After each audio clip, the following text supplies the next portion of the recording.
the first evidence, of course, is that it's interesting that the calendar that we have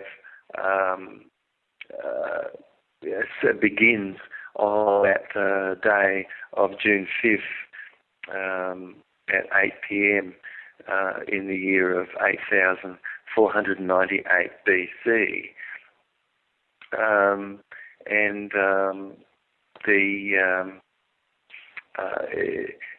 There is no other sort of necessary explanation as to what the reason is why they would have begun their count back then, except for that there was also in the heavens at the time a very bright sort of constellation of three stars that all sort of came into an alignment back then, and it can be shown that this asteroid would have ordinarily perhaps been able to escape, but because of that alignment, it pulls this asteroid in on a sharper trajectory toward the Earth, and until such a moment is that gravity has got hold of it and it's inescapable, so that it comes in and punches two huge holes in the Earth. But it is interesting, as I said, that it coincides with the conjunction of the three brightest celestial bodies, the Sun and the Moon and Venus. And it is interesting that their calendar also begins with this conjunction that can be shown back through astrology to have occurred about that time of June 5th, 8,498 BC in the Gregorian calendar count.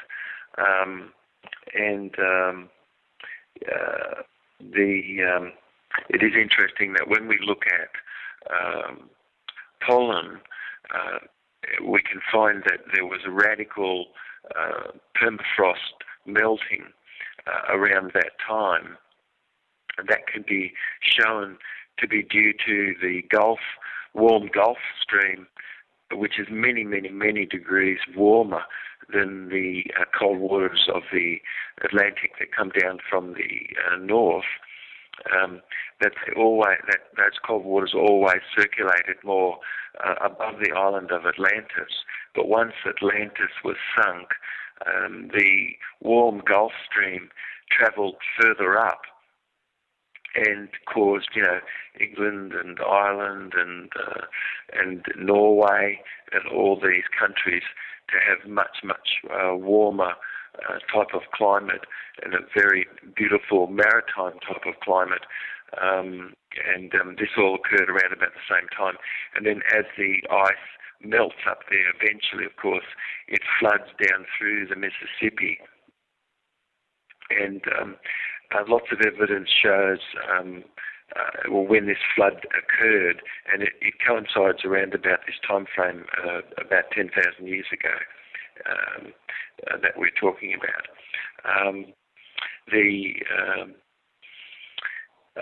Of course, there's some eels, which those eels live in, they reproduce in this Sargasso seaweed, which is out off the Caribbean in the Atlantic Ocean there, and up around about as high as Charleston, North Carolina, which Charleston, North Carolina, in the Carolinas there, you've got a lot of pockmark of meteorites and that had settled there, and then that shows that bits and pieces of even probably the Earth that came up and fell back down again, and pieces of the asteroid broke up as well. And there's just an enormous amount of pockmarks of of impact zones right there. But the eels have a peculiar habit today of travelling north-east from that region, and they travel about 3,000 kilometres or more to get across to fresh water and things in Northern Europe and Europe, where the female eels travel up into the freshwater, where they sexually mature, and they're up there for some time before they come back out again. But it can be shown that it's a strange behaviour because lots of the eels lose their life having to travel that far. But if we could imagine that for eons and eons and eons of time, they always travelled in that direction, and they would have come to the fresh waters of the Atlantis. And there they can have gone through their sexual maturation, the females can have. But once Atlantis was gone, they still had the habit of travelling in that direction and just couldn't get it out of them. But now they have to travel an enormous distance, and lots of them lose their life on the way. But still to this day, it's a very strange habit that they have, that they travel that far and across the Atlantic Ocean. But it can be certainly evidence that at one point there was an island there that they were able to travel to, and that once it was gone, they only had a memory of being able to travel in that direction, which still to this day they do. It's interesting that when core samples have been got from the ocean bottom there in Atlantis, you can see that down 5, 6, 7,000 feet, we find a bacterial ooze which has a sedimentary layer, which for the most part that can only have ever formed and had its life in its lifetime at a depth of only 1,800 feet at the most. But that there's a sedimentary layer of this material that's very far down, showing that the sea floor dropped away quite radically. And when they were putting in the Atlantic cable, it's amazing that any relics of anything could be survived much. But if people listen to our ancient past, which you so kindly have made available for people, there's all sorts of artifacts and things that have been found which just don't really fit into the wall that's presently built about our history. Certainly, a spark plug being found in a geode certainly shows that the geode is younger than the spark plug. The spark plug is older than the geode. We can certainly reverse engineer that, and that it is absolutely, no doubt it, a spark plug, and that the calcium bakelite material that forms the upper part of the spark plug, it can be shown is an actual material that's been made from seashells. So there's no question about it that we have had a past which, because it came under a deluge,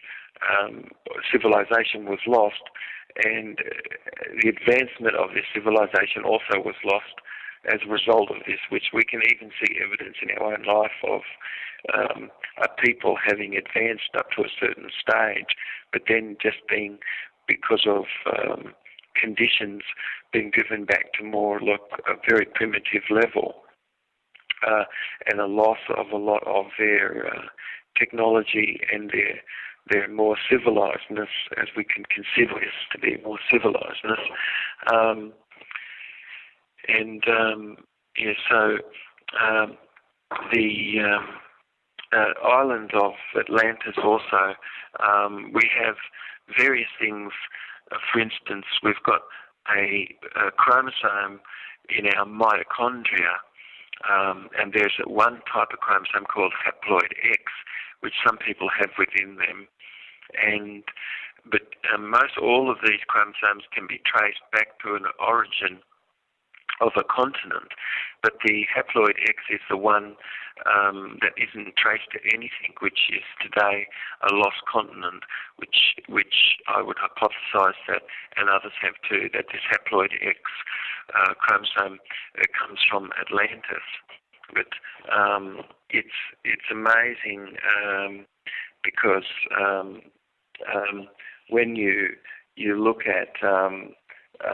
the people that were in Europe at the time, you've got Neanderthal man, and Neanderthal man, of course, has quite a large brain in relationship to body. So a brain weight to body weight ratio is quite much larger capacity than what it is today. But Neanderthals were really only about 5 foot in their height, roundabout. The Australian Aboriginal, for instance, which is like a Paleolithic sort of man, or human, I should say, not man, a human, was around about 6 feet, but that the Cro-Magnons were about 7.5 feet tall, and you could say that the comparison between the skeletal structures and outlines a Diluvian Neanderthal man and a recent Australian Aboriginal and a Diluvian Cro-Magnon, and that the North American Indians and the Basques, people in just off in Spain, the Basques, they have a racial type which shows a great similarity in their facial features and their skin colour and their size, which shows that the North American Indians, certainly east of the Rockies, which are more Gulf Indians, their language and the Basque language have some similarities, and of course the Indians west of the Rockies really have been influenced a lot by Grey Isles, and their language is very similar to Chinese, and it's got still lots of Chinese in it, and even chromosomes can show that there's quite a similarity between the North American Indians that's west of the Rockies having a bit more Chinese descent, but that the Indians east of the Rockies, which are more all the Gulf Indians and things, all the way up to the very northeast of America, that they have quite a more of an Atlantean heritage. We have lots of buildings and structures made out of stone, temples and things, all around the earth, which have the same measurements applied, which shows that it was built by a similar people that left their technology for things to be built. But if we go back 10,000 years, that was the end of Atlantis on that date, as we talked about.